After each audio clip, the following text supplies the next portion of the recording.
I believe it's utterly preposterous that especially the Europeans would be paying money for the privilege of burning fossil fuels after having already purchased these fossil fuels in the form of gasoline for their cars and diesel fuel for their trucks and gas, propane gas to heat their homes. They've already paid for the fuel, but now they have to pay to burn the fuel and add carbon dioxide. They promised to reduce their carbon dioxide emissions, and they haven't reduced them at all. Americans feel as though the finger is being pointed at us to sign the Kyoto Protocol. Clinton signed it. It's already been signed. He never did present it to Congress, and maybe he knew that they wouldn't sign it. They wouldn't ratify it. So he didn't send it to Congress, and of course George Bush didn't send it to Congress either. Obama, in his first term, could have gotten that thing signed instantly. And for all we know, since he's so transparent, it's already been signed by the Pelosi crowd. You may laugh at the idea of a conspiracy, but boys and girls, people conspire all the time. And in a sense, you and I are conspiring right now. Or at least I hope we are. Conspiracies are typical.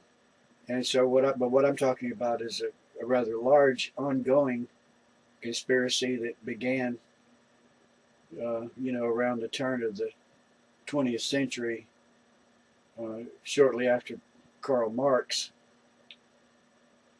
and kind of kicked into high gear around 1917 of the Russian Revolution, and then shortly after World War II, China fell under the iron fist of Chairman Mao.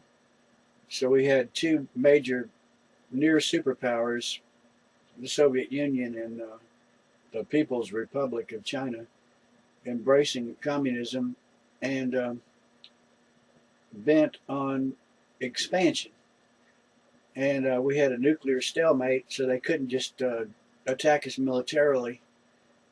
They had to use subversion, and they employed subversion big time and devoted a lot of their resources to subversion, which includes manipulation of the American people through the media and infiltration into political parties of their communist agents under the guise of being Democrats or Republicans or independents. And gained power, got laws passed and got people appointed to the Supreme Court to interpret those laws or misinterpret those laws, and took over labor unions, including the teachers union and the union of federal, state, and municipal workers. They're everywhere. They're in positions of power. And on the other side, opposing this conspiracy is the American people, who are clueless and who are off guard and asleep and busy pursuing money to buy the new truck or the new car and the appliances and the new toys, gadgets. So they're